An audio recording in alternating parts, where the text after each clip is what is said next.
Hi, my sisters and brothers. This is Bishop David Zubik from the Diocese of Pittsburgh in Pennsylvania. And once again, it's a treat for me to be joined together with you for a couple of minutes of reflection, and I hope it's a treat for you too. Well, as a baby boomer growing up in the 1950s and 60s, I collected records. Now, for those of you who are Gen Zers, those round vinyl discs that preceded CDs and digital downloads were sources of music. And I understand there's a comeback for those records, but nonetheless, it allowed me an opportunity to tell you what a record was. Many of you know that I loved and still love the Motown sound. Smokey Robinson and the Miracles, the Four Tops, Diana Ross and the Supremes, the Temptations, Stevie Wonder. But I also favored Sonny and Cher and James Taylor and Simon and Garfunkel. The lyrics of Paul Simon and Art Garfunkel often carried a serious message.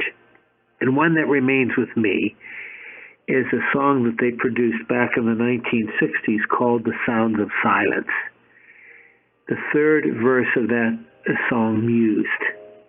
10,000 people, maybe more. People talking without speaking, people hearing without listening, people writing songs that voices never shared.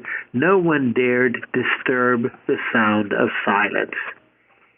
I dare say you and I need to appreciate the sound of silence, because really silence is a blessing.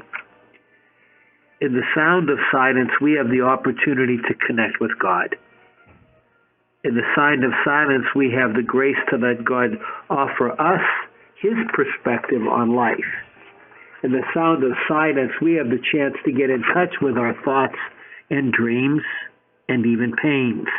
In the sound of silence, we are given the opportunity to clear our minds and travel more deeply into our hearts. We often believe we're too busy to make opportunities for the sound of silence. Yet silence is important to connect with God, and especially to listen to what God has to say and wants to say to us.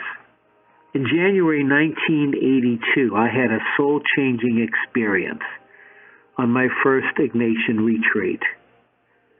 It required 8 days of silence, other than the daily hour for meeting with my spiritual director.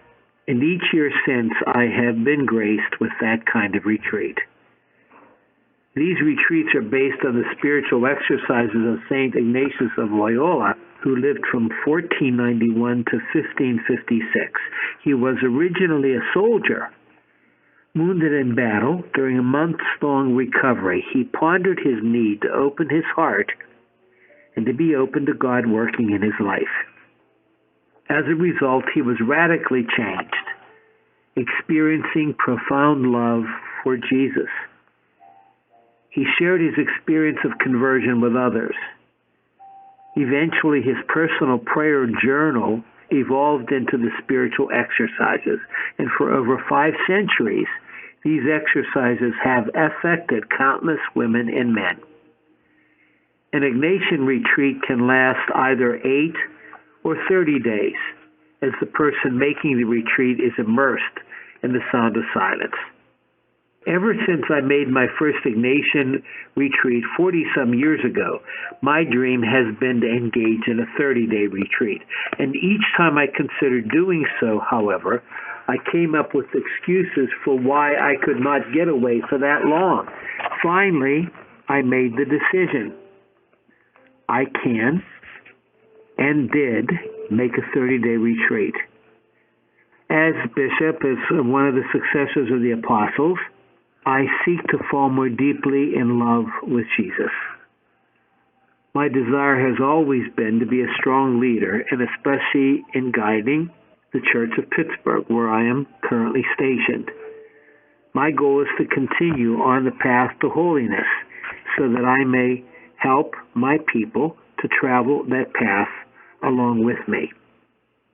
After clearing my schedule and receiving approval from the Pope's ambassador to the United States, I was accepted to make the retreat, which I did from January 3rd through February 6th of this year at a retreat house in Massachusetts. Each day of the retreat as I engaged in it was oriented to a different experience. The first week, self-awareness, experiencing God's endless love despite my being a sinner. Week 2, self-giving, becoming more aware of a way to develop a closer relationship with Christ. Week 3, self-sacrifice, allowing Christ in my suffering as I contemplate his passion and death. And week 4, self-understanding, inspired by the words and works of Jesus, especially after his powerful resurrection from the dead. During this most sacred time, I relied on my brothers and sisters of our diocese and all of my friends for the prayers that helped me to move through that retreat, being able to listen carefully to God. Never, as I collected records more than 50 years ago, could I have imagined that a Simon and Garfunkel song, The Sound of Silence, would help to show me how to love Jesus and all of his people more. It truly is amazing how God continues to connect the dots of my life and yours on the journey meant to lead us to him. Praise God for disturbing the sound of silence. God bless you all.